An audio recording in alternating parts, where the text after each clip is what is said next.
I'm delighted to be with you here again today. One of the questions that every parent has at the back of their mind always concerns their children and those they care about. And if you were to ask any parent, if you were to ask anyone who has dependents under them, what they really want for those they care about, you always seem to get a very similar response.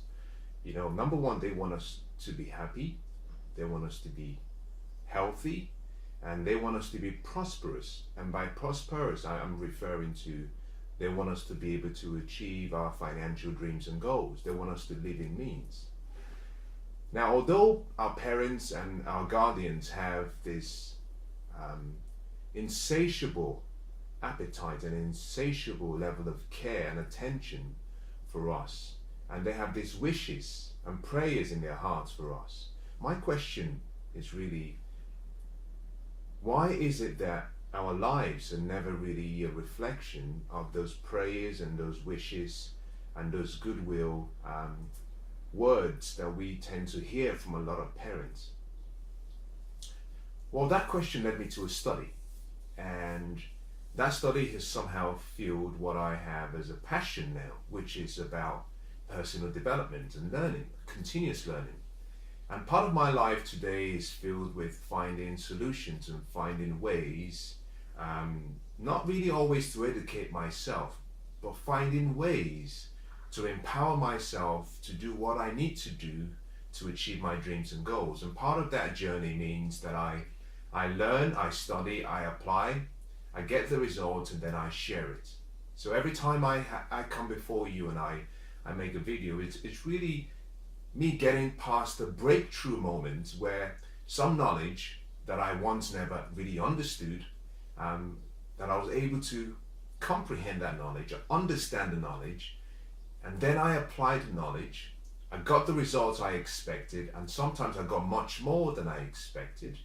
And that excitement leads me to sit down and produce a video clip in the hope that I can leverage time for someone else, that someone else, through the listening or through studying my examples or studying what I share, can avoid some of the mistakes I've made, but also can leapfrog time and still be able to achieve the same level of success or level of achievement that I've achieved or found in any area of my life.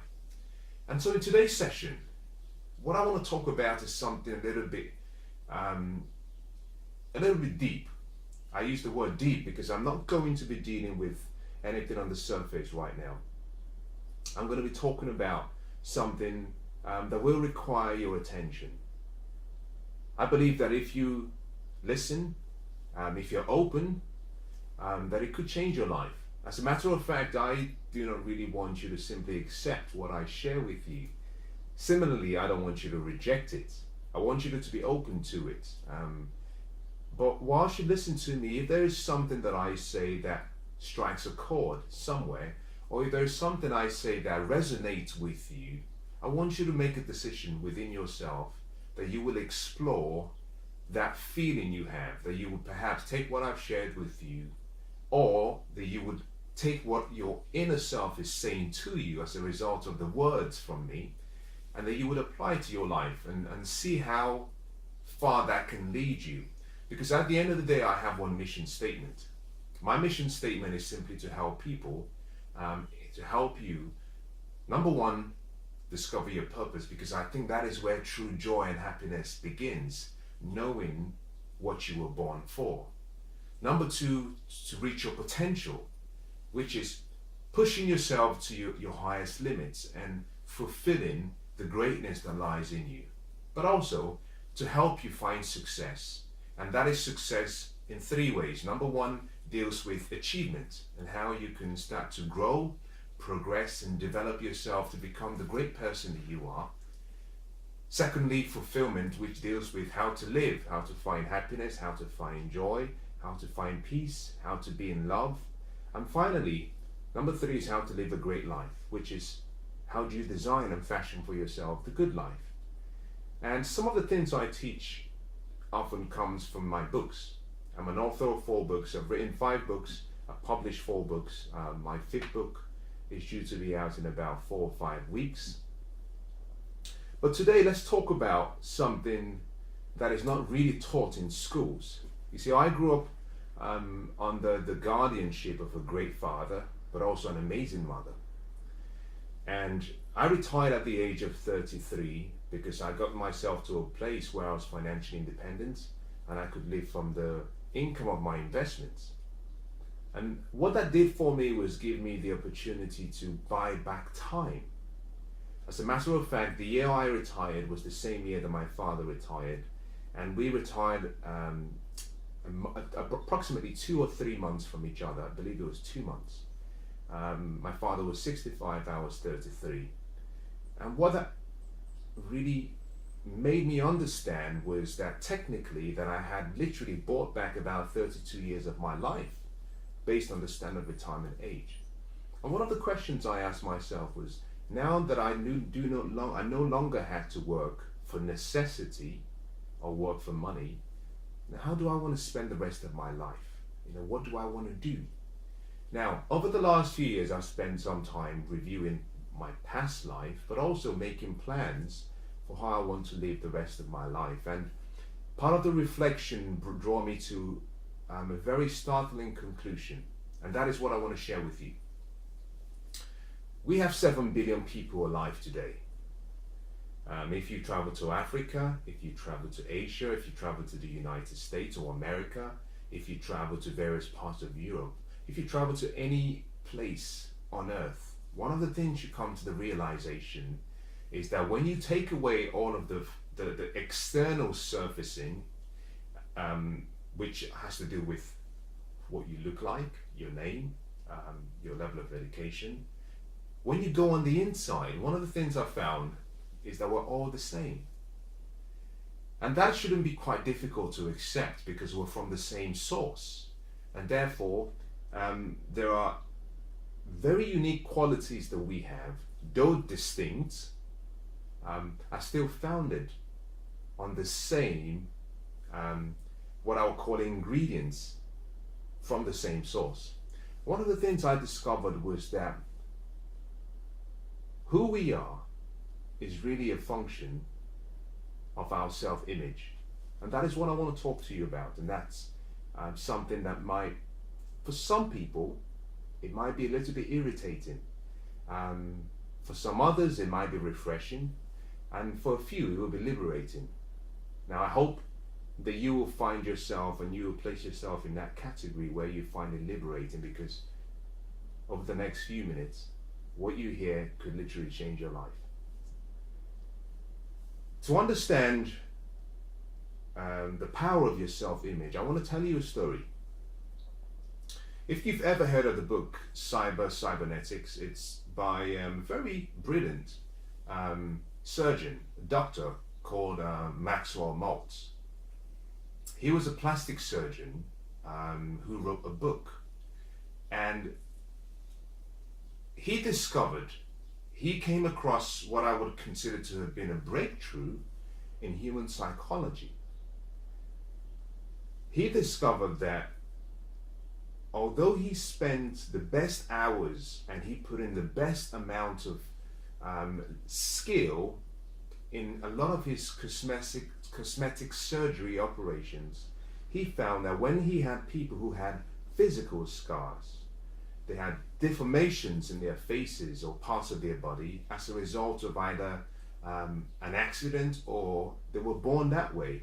What he found was, although he had spent all this time and he had applied so much skill in transforming what was a deformation or what was a scar into something that had no blemish, although he spent a lot of time and money in restoring people to the ideal and the perfect picture or image or look that they wanted, he found that in majority of the cases, a lot of the patients were still in a state of either depression or they were in a state of unhappiness.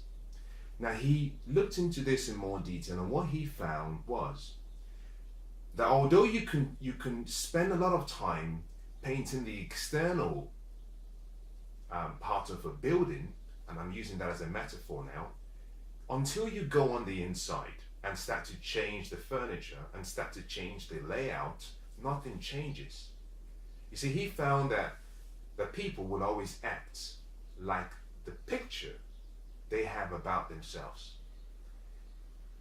You can spend a lifetime trying to fix the external, but if you haven't changed the inside, then unfortunately the outside is a waste of time.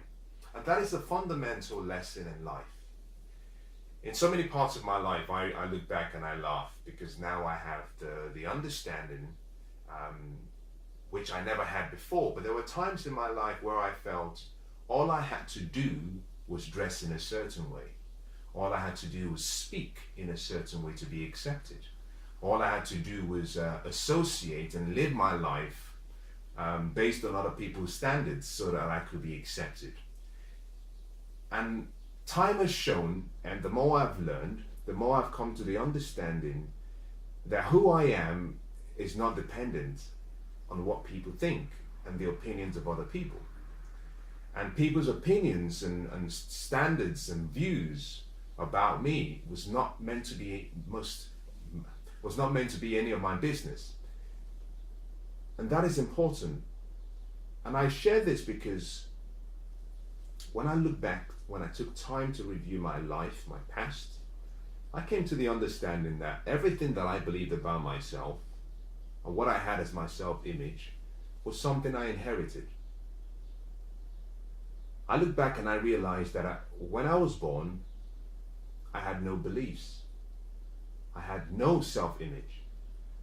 When I was born, as soon as I was born, I came in very clean. I came in empty. There was no self-image. There was no belief. There were no philosophies. I was empty. But ever since I was delivered, my mind has been absorbing so much. And I'm referring to my subconscious mind. Your mind is split into two parts. 1/7 is what we call the conscious mind. 6/7 is what we call the subconscious mind. The conscious mind deals with and helps you process information. It uses all of your senses. The sense of sight, sound, taste, touch, the sense of smell. And that helps you evaluate and make conscious decisions. You're able to calculate and process information and deduct and reason. Your subconscious mind, on the other hand, accepts anything that is given to it. And it stores the information. It's like a huge computer. It stores all that information. So, whilst you might be thinking that the exposure to a certain type of information will not really affect you, it does, because your subconscious mind cannot filter. It simply accepts. Your conscious mind, however, can filter. The difference is that when your subconscious mind hears anything or sees anything, the information is stored. And so looking back at my life, I realized that all of the beliefs I had and all of the philosophies and how I thought was a product of 4 factors. The first was the environment I was born in. The second were the relationships that I had around me, my parents, my friends, family members, the community, the school I studied in. The third had to do with the events that had happened in my life. There were good events, there were some bad, and there were some ugly. And finally, the fourth were the goals and the dreams that I've eventually started to develop. So for a long time in my life, I was living a life based on other people's beliefs. And that is the first question I want to ask you. Have you sat down and asked yourself, what are my beliefs? And do I agree with those beliefs? And more importantly, are those beliefs helping me achieve my dreams and goals? And are they helping me become the best person that I can be? Think about this, for example. If you were born in Africa, depending on the country you were born in, you would have been born into a different type of belief. If that same you as a baby was transported to some other parts of the United States, you would have been brought up and you would have adopted a different belief. Similarly, if you were moved to the Middle East or some parts of Asia, your beliefs would have been different. Perhaps your religion would have been different. And so the point I start off with is to say this to you. What you are, who you are, the image you have of yourself has been greatly influenced by other people's opinions, by other people's thoughts, by other people's feelings, by other people's way of living, by other people's experiences. And, pardon me, your life really starts to change when you decide to take complete ownership of your life. That is when your life begins to change. When you decide that your beliefs have to be yours. Now you can choose to retain the beliefs that you were born with, that's okay, but you have to decide for yourself that that is the belief, you having reviewed it, that is what you believe in. You have to question your beliefs. If you can get yourself to question your beliefs, I believe you can change your life. In so many cases, I don't think that there is anything wrong in questioning a belief. My view is that truth does not mind being scrutinized. You know, truth is incontrovertible. Malice will attack it, ignorance may deride it, but in the end, there it is. You know, Winston Churchill was the one who made that statement, and that is absolutely flawless.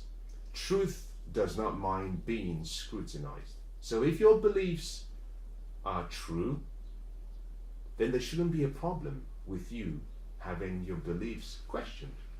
As a matter of fact, a lot of people get angry and get upset whenever their beliefs are questioned, as though there is something so sensitive about their beliefs, and as though their beliefs cannot stand up to the test. If your beliefs really can stand up to the test, then you should have no problem with questioning it. I love what Scott Fitzgerald said. He said the sign of first-rate intelligence is the ability to hold two opposing ideas in the mind at the same time and still retain the ability to function. And that is very true. Are you able to hold on to your belief, but also hold on to the opposite part of that belief? What that means is looking at your original beliefs as though it was wrong.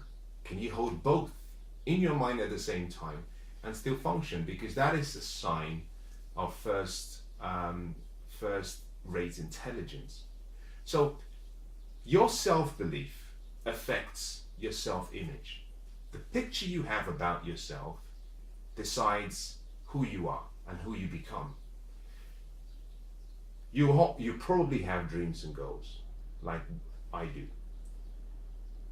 For so many years, I've become quite good at setting and achieving a lot of my goals. But over the last few months, as I started to study the power of self-image and the power of your self-identity, I started looking back at a lot of my goals in the past. And one of the things I found out was that the goals that I achieved were really the goals that I really believed in. And they were the goals that my self-belief kept reaffirming back to me, and that enabled me to achieve that. And let me give you a good example. Now I have with me a slate, and I'll use that as a writing pad as we go along. But before I use it, let me ask you a question. I want you to think about this. There are two people in me right now. There are two people in you right now. The first person is who I am and what I've achieved up until now. The second person is who I could become, and that is based on my unlimited potential. Success, therefore, is me in the now moving towards the unlimited potential I have. The closer I move towards my potential, the more successful I become and the more successful I am. Similarly, you have to have that mindset whereby whilst you have a self-image, one of the questions you should always ask yourself is, do I believe, and does my self-image affirm that goal I'm trying to achieve? Because until your self-image aligns with the goal, it's impossible to achieve the goal. As a matter of fact, you might achieve the goal, but very soon you lose it. And this is very apparent whenever you study the lives of people who win the lottery. On average, anyone who wins the lottery is bankrupt between 18 to 24 months from when they win the money. A part of that is not always to do with the fact that they do not have the discipline. A lot of it has to do with the fact that their self-image, the picture they have about themselves, is one whereby their actions upon winning such a huge amount of money, their actions would always try to bring their reality, the external, to the same level as the internal image. And so they start to spend the money until they come back to the same picture that they have in their mind, which is one of poverty, one of lack of means, and one whereby they're struggling. So to change your life, you've got to change your self-image first. You have to change your self-image. And this is the reason why a lot of the very wise books always recommend that you have to be responsible for standing guard at the gate of your mind and protect the ideas, the thoughts, the emotions, the sounds, the influence externally from coming into your mind. Because once they come in and they dwell within your mind, then automatically it starts to paint a picture of you. And in some cases, it would either distort the picture you already have, or it would enhance the picture. But you're responsible for standing guard. So let me conclude by saying this. You have more potential than you could ever imagine. You have greatness within you. You have a level of skill and ability. You have a level of intelligence, a level of energy that is so difficult to put down in writing to the point where human intelligence can understand.